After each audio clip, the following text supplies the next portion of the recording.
with mind-boggling medical mishaps and the quirkiest of casualties. My boyfriend dropped a turnip on my foot. This is Bizarre ER.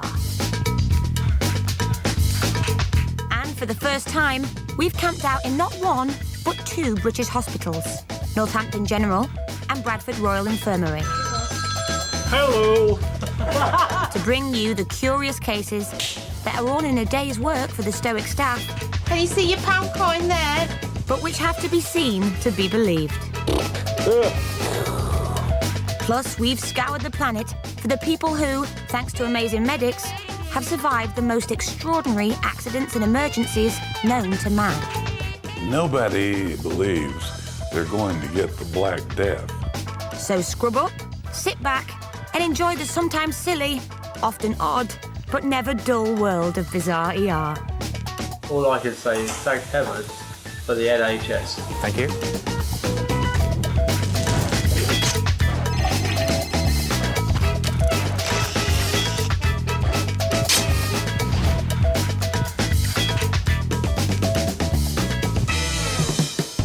Coming up, one man's feeling off-key after an odd karaoke calamity. I'll probably get an award for the most stupid man on the planet. Hot off the press, a paper machine mangles one woman's mitt. Is it a mess? Yeah. And we reveal how surgeons used a bit of this man's ear to save his face when he was impaled on not one, but 3 fence posts in a catastrophic car crash. I've never known anybody to suffer injuries like that and survive it.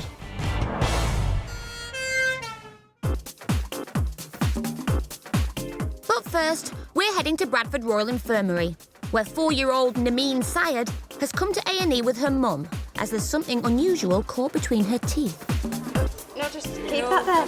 And we don't just mean her nursery teacher, Lisa. Nameen has somehow managed to get a staple embedded in her gum.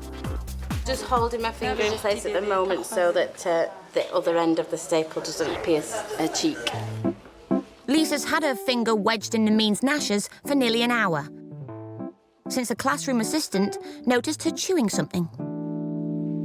When the teaching assistant asked her to open her mouth, they noticed that the staple was sticking out. Lisa's seen kids hoover up all manner of inedible items over the years, but this is a first. I don't have to spend my days with my finger in somebody's mouth normally. Nermeen, say it! Nermeen, yay! By gum, it can't be easy toddling with your teacher stapled to your face. Hoping to extract both teacher and staple is paediatric specialist Nawal El-Qadir. You can take your hand yeah, off. we were just worried about the... Yeah, it will... No, I don't think so. Yeah, it'll be all right, yeah? Dr. El-Qadir begins by adopting a DIY approach. You do it by yourself. You do it. It's coming down, yeah? You do it, yeah? Right? It's nearly there, yeah? Looks like the doctor's going to have to get stuck in. Yeah. Right. Open up. It's nearly there. We're just getting it out, yeah? Open up. Again. It's a hairy moment, but at least Nameen's got the whole family's support. Kind of. Good girl. Just stuck between the 2 teeth. Right, so I'm just going to pull it. Yeah, that's it. Right. See? I don't think she need anything apart from just painkiller. Have you got any Calpol? Can I have? Yes. Yeah, at home, yeah? So just give her some Calpol. And don't do that again. Yeah. You promise? Yeah? Okay? Yeah. Thank you very much. Okay, bye-bye. And at last, detached from both Lisa and the staple, it's playtime. The children in A&E, we see most of the time foreign bodies in nose, stuck in the nose or stuck in the ear. This case is definitely a bizarre, very, very odd case to see. From now on, let's hope Nameen adopts a different staple diet. Step into school and you're likely to encounter as much tribulation as education. Sir? A staggering 500,000 people are sent from classroom to casualty each year. Top marks go to books, While blackboards get a respectable B+, almost 100 students are pained by pins, while bottom of the class are calculators. These accidents with adding machines, while not frequent, can be lucrative. One student in Suffolk received £9,000 after a calculator thrown at him chipped his tooth. At least I can afford to go to university now. And even if your academic career is moments from over, don't get complacent. Graduation day should be a source of joy, unless you're the student at Anglia Ruskin University who needed stitches after being hit by a flying mortarboard. Bizarrely, 24 cases of classroom catastrophes involve wild animals. Such was the case at a school in Michigan in 2008, where a class of little deers was terrorised by a much bigger deer who popped in to teach them all a lesson. Miss? The brave buck burst in through the window before realising he should have actually been in room 2B for double French and making a break for it. Au revoir, my dears.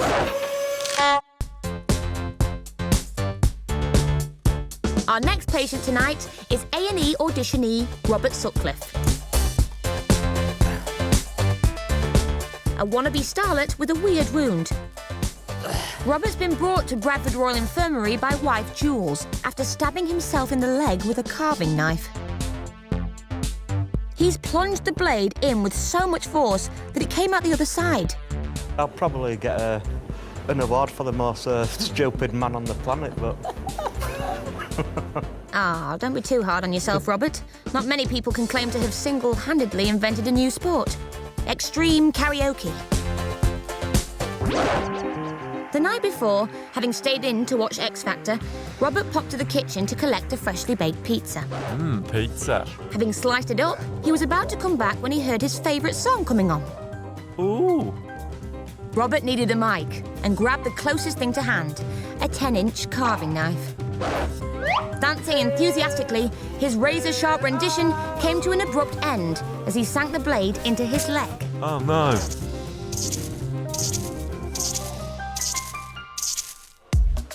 First up to judge Robert's X Factor folly is senior nurse practitioner Simon Besford. Right, go on, what's happened? Right, I was watching X Factor, yeah. Picked up a knife, and I used a knife as a microphone, and how I was dancing with my hands like that and accidentally stuck the knife in my leg. The dog. Yes, I do it all the time. Yeah. Oh, sorry, love. Jesus. OK, what I'd like you to do is just pop down here. It might all sound like a bit of a daft disaster, but a stab wound from a 10-inch knife is a major injury. Simon needs to inspect the gash, sharpish. You're all whacked, aren't you? Yeah. Robert's entry and exit wound is certainly impressing this judge.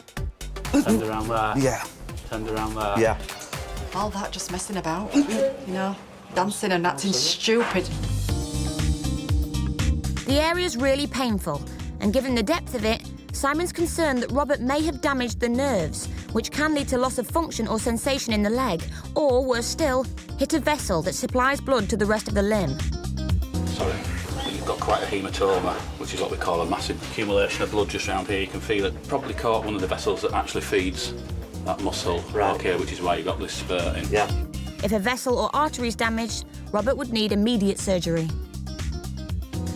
Simon calls in A&E specialist Dr. Raghu Nathan for a closer look. Hiya. Hello. Just check your pulse to begin with. A weak pulse below the wound could indicate Robert is bleeding out of a damaged blood vessel. It is a serious injury because the worst scenario can be if you're unlucky and if it's a large vessel, it needs treatment straight away. Otherwise, he may bleed to death. Or if he cuts a nerve, then it is dangerous. Your pulses are okay. Robert's been incredibly lucky and managed to miss any of the vital arteries. I think what has happened is you've just damaged some muscle fibers. Yeah. So what we'll do is we'll put a good dressing on that, put you on some good antibiotic, Right. and then we'll see how it is getting on. Okay. Yeah? But before he can leave, I'm just going to give it a little clean. there's the small matter of cleaning out his agonising wound. Ooh. Right, The build-up of hardened blood in Robert's thigh has made it incredibly tender. If he'd have come to A&E last night, straight after stabbing himself, rather than waiting until today, he could have avoided all this agony. If you want to be famous, you've actually got to pay. No pain, no gain. Yeah. I think I'd rather not, wouldn't it? I'm going to adult knives when I get home, I've got to tell you. Once clean, Nurse Simon can apply an antiseptic strip and bandage up the leg before dishing out one last bit of advice. What, strictly come dancing instead? Yeah. Safer. Yeah, it's a bit slower. Robert might not be heading to boot camp, but he'll need a bit of help to take the weight off his feet. Pop your hands in there and then I'll see. He's packed off with crutches, some antibiotics to combat pizza-based infection, and strict instructions to knock extreme karaoke on the head. Thanks a lot, love. But Bradford's latest reality star is going to have to learn to live with his newfound celebrity. You got the X Factor! Very funny. With the adoration of his public ringing in his ears, but having received the lowest number of votes, Robert's heading home.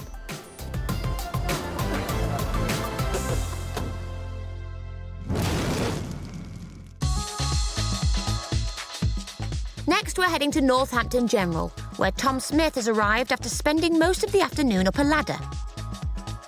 But it isn't a nasty tumble from a great height that's landed Tom in A&E.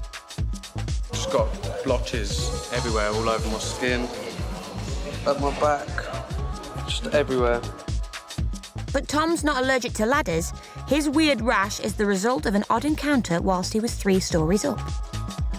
Hello? Plumber Tom was using his power drill Yeah! on top of a ladder Yep. 20 feet off the ground. It's all good. All was good when suddenly disaster struck. Out of nowhere, a wasp went on the offensive, sticking its stinger into Tom. Tom was almost toppled, but it wasn't the prospect of plummeting to the ground he had to worry about.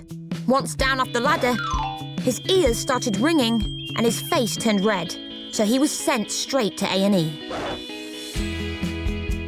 With Tom's immune system buzzing and with the rash spreading fast, staff rush him through for urgent treatment. I'm just like, blotches everywhere, all over my body. Can you catch it?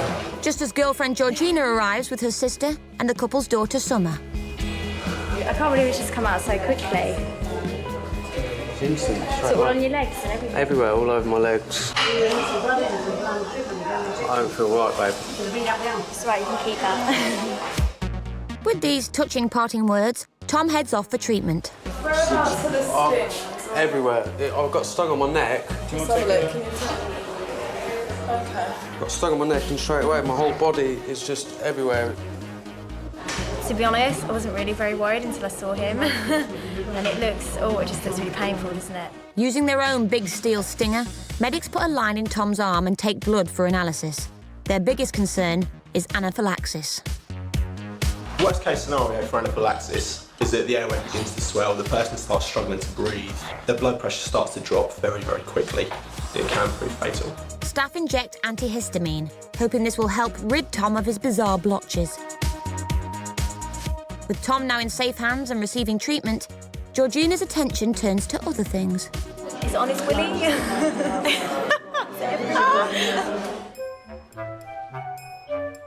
Tom's just as preoccupied with the size of his stinger. You never know, if swelling stays down there, might, you know, put a couple of extra inches on it for me. Horrible, I bet she's out there having a right laugh, isn't she? Oh, speaking of devil. Seems all right. Hey, steady on now, guys. I'm hoping it's going to clear up by the time we go to bed tonight. Else I have to sleep next to that. You can sleep on the sofa, love. You can sleep on the sofa. No, you can. The drugs seem to be taking effect. You're right. But Nurse Rachel wants to check Tom's blood sugar. That's fine. It's 5.6. That's normal. And make sure his blood pressure's heading in the right direction. Everything's within the normal range. That's good. Before Dr. Subramanian comes in for a final checkup. Open your mouth for me. You're fine, everything is going okay, so I'm just going to discharge you. Yeah. Oh, take care. Okay, good. Happy days. Thank you very much. So Tom can buzz off home, where Georgina will be waiting, ready to keep a close eye on any swellings during the night.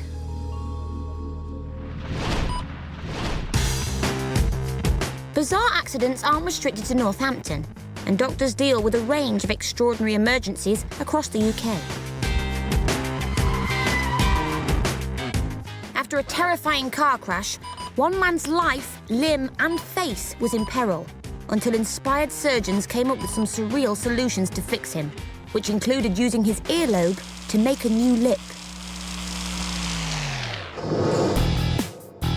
Meet Sean. Hi.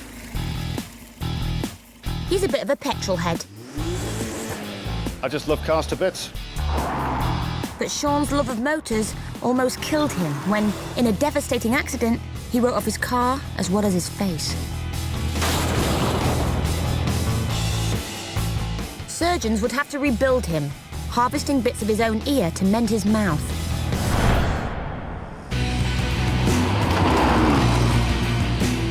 Sean's journey down the A road to hell started simply enough. It was a torrential thunderstorm at the time I set off. Just managed to hit a very flooded patch of road. Sean lost control of the car and it flipped over and over. The only thing that went through my mind was the words, "oh shit." And I knew I was gonna hit something very hard. And that hard thing was this hard fence. 3 massive fence posts, 4 feet long, had forced their way through Sean's body. Unbelievably, Sean was still conscious. The pain was unbearable as he lay impaled to the seat of his car, the lower part of his face annihilated. It was exactly this type of fencing, part of which had gone through my leg, part through my chest, and part through my jaw. Rescue teams rushed to the scene. It was just horror to see this chap in the car, lower half of his face missing. The 4 minutes it took the fire crew to open the car felt like a lifetime. We had to get access quickly, get the windscreen out, get at the gentleman, and then we could treat him. He was hardly breathing, and rescue crews feared for his life. We suspected that he may well have died from his injuries, either on the way to the hospital or in theatre once he got there. Well, in fact, he died twice in the back of the ambulance on the way to the hospital. As Sean arrived at hospital, he was met by a tag team of trauma experts. One would work on his face. 75% of his lower lip was missing. While the other simultaneously tried to save his shoulder. Quite literally, he was a mess. Maxillofacial surgeon Peter Leopard quickly set about the task of rebuilding Sean's jaw. The jaw was in 9 pieces. Like a horrific 3D jigsaw, using a series of plates and screws. His jawbone was painstakingly put back together.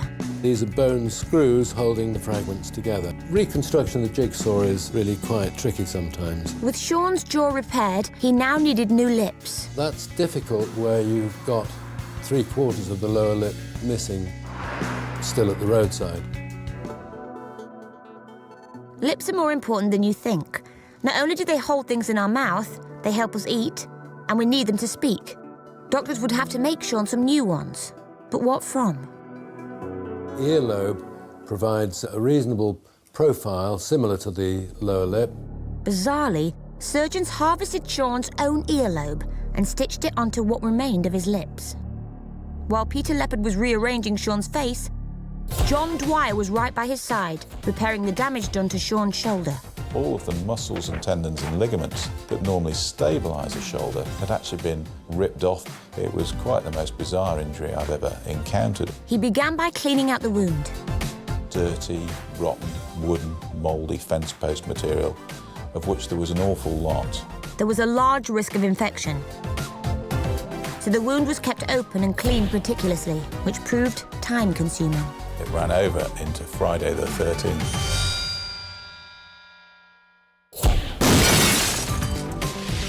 The fence post had smashed the shoulder to smithereens. Normally, an arm this badly damaged would be amputated, but as Sean was left-handed, they decided to rescue the limb. Surgeons had done a remarkable job, but it was by no means the end of the road. Their repairs were only temporary, and they'd have to use all their ingenuity and skill to devise more permanent solutions for Sean. Their biggest challenges lay ahead. Sean's earlobe lip didn't last long, so he needed another new set of smackers. The best solution would be an abinasal flap, which would involve drawing part of the upper lip down to connect to its lower lip before slitting across the connected tissue. They took this section from my upper lip, stitched it to my lower lip. I couldn't open my mouth properly. I just had 2 small apertures either side in the corner of my mouth.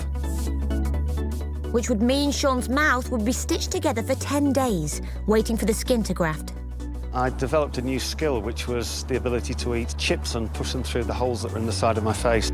Finally, Sean's new mouth was cut open, and he was able to enjoy his first meal of choice, a burger.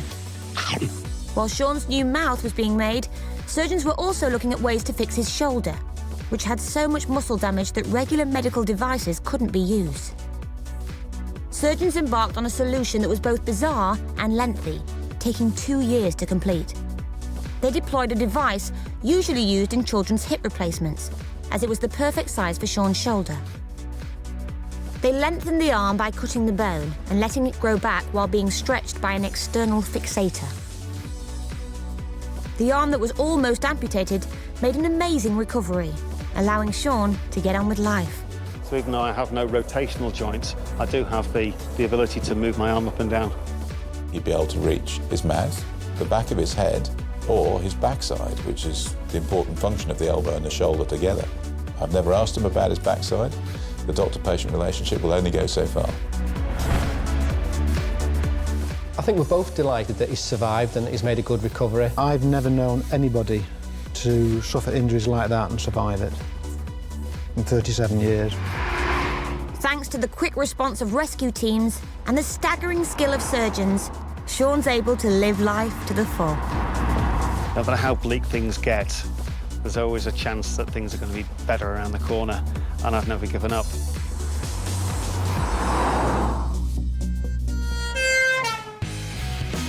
Next, we're heading to Bradford Royal Infirmary, where printing press operator Denise Swithenbank has been rushed to A&E with a hand like a newspaper. Yes, that's right. It's red all over. I didn't look at it, but I did hear it pop when it went in the machine. You got a nasty cut right through it, really. Yeah. Okay. Viewers who don't want to see exactly what popped should look away now. Is it a mess? Yeah. An hour ago, Denise was repairing the conveyor belt on a machine at work.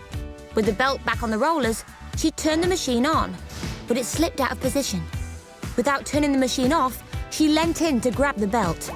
Her fingers were sucked into the rollers, pulled along the belt, and mangled by the mechanism. Yeah, just try and make a fist with this finger for me. The type of injury it looks like she's cut the arteries that supply the tip of the finger and the nerves, which means it will probably be better from her point of view to do an amputation of the bit of finger that's 3/4 chopped off already. Denise's digit is so badly damaged, Mr. Bradley fears she may lose half of it. But his first priority is pain relief, which he needs to pump directly into the site of the wound. That means injecting a mixture of fast and slow-acting anaesthetics to block the pain. So it's just 2 little injections, okay? Is that very sore? No, it's fine. Okay, once the needle's gone on, it's fine. That's sore. I'm sorry. Unfortunately for Denise, this painkiller hurts. 1 little more injection, just nice and relaxed. Oh, ouch. Okay. How does your middle finger feel? That's fine. You sure? Yeah. Did you saying that because you don't want another injection in your middle finger? You're saying no, I'm fine. Anything but not another injection. Denise remains incredibly brave, but there's more bad news to come. This time about her wedding ring. If you have a rigid ring, it can act like a tourniquet as it swells. It can cut the blood supply off in the most severe cases. The ring has been on Denise's finger for 27 happy years, but today it's got to come off. My husband will have to buy me a new one. That's if he doesn't divorce me for being so stupid. You just pop your finger there. As her paws all puffed up, it's not just a matter of slipping it off, and staff have to resort to the ring cutter. It's quite a thick ring. So, yeah. Surgery on a wedding ring. You can have them repaired at the jewellers. It's quite misshaped anyway, so... 27 years of hitting my husband over the head. With the ring removed, Mr. Bradley can finally send Denise to X-ray to get a closer look at her hand. fearing the results will point to amputation. So, Doc, what are the headlines? That's pretty good. They might save the tip. I'm pleasantly surprised because it shows that the end bone of our finger, the distal phalanx, has a few little fractures in it, but is largely intact. But it will all depend on the blood supply. It's not as severe as I thought. She's very lucky. Mr. Bradley sends Denise up to see plastic surgeon Raghav Kulkarni, who's been assigned the task of repairing her decimated digits. This doesn't seem too bad, but we do need to explore these cuts just to see. You don't seem to have done anything major, and the blood supply and the vascularity to the finger seems to be good, and your tendons seem to be reasonably intact. An hour later, Denise is on her way to theatre to have her fingers stitched up. Once she's under general anaesthetic, Raghav can get a good look at the wounds on the index and middle fingers.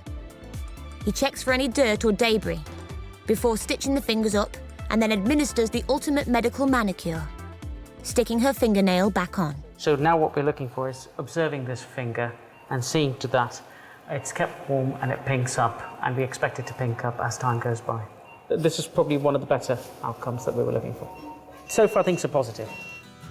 The next afternoon, Denise's hand couldn't look more different. And it looks 1,000 times better than yesterday, doesn't it? I mean, yesterday I thought they'll never, ever make that look any better. I honestly expected 2 amputations when I came in yesterday. But I'm very impressed. Ah, just in time. Meals on wheels with a hearty bowl of oxtail soup. Not really. That's actually an antiseptic hand bath for Denise to dip her digits in to kill off any germs. It's incredible what they've done. Before her hands all dressed up with somewhere to go. That's fine. Remarkably, thanks to the combined efforts of the Bradford staff, that evening, Denise and her patched-up paw are discharged. And we're happy to report that just 2 months on, her hand was on the mend, and hubby Chris could slip a new ring on her finger.